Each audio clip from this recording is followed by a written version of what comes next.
Une des sorties de la ville, l'avenue de France, le rond-point de la mairie, mais aussi les services techniques municipaux, bloqués par les bus de la société 3G2M. Une image qui devient un rituel à Kourou. Après avoir manifesté jeudi dernier en klaxonnant, cette fois, le mode de revendication n'a pas fait l'unanimité au sein de la population. Il y a des bus partout, on ne peut même pas aller travailler, quoi. Donc, on ne sait même pas pourquoi cette situation est en place. Donc, c'est un peu aberrant parce que ces bus, en fait, moi, pour ma part, ils servent un peu à rien à Kourou. Donc, ils manifestent parce qu'ils n'ont personne ou je sais pas quoi. Je trouve que c'est dommage d'en arriver là et de prendre les gens en otage.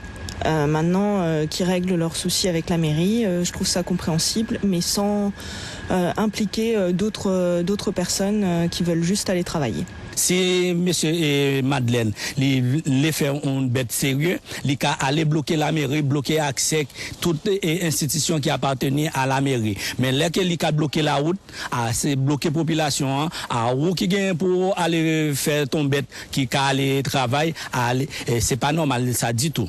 Au centre de ce conflit, la délégation de services publics donnée à la société 3G2M pour le transport dans la ville. Son montant s'élève à 1 800 000 € par an. Cette somme est réglée en 3 fois par la mairie. La mairie ne respectait pas ses engagements pris envers la société. Parce que jusqu'à aujourd'hui, nous n'avons pas nos salaires. Donc, c'est pour ça que nous avons décidé de faire cela aujourd'hui. Mais malheureusement, la population se retrouve au milieu de tout cela, mais nous n'avons rien contre la population. Nous, ce que nous voulons, c'est que les maires nous disent une fois pour toutes ce qu'ils comptent faire, quand est-ce qu'ils vont le faire, pour que nous puissions savoir à quoi attendre. Et surtout, que va-t-on devenir, nous les salariés? Selon le prestataire, seule une facture avait été honorée au mois d'avril. Jeudi, le premier coup de force des employés a peut-être accéléré le deuxième paiement dès le lendemain.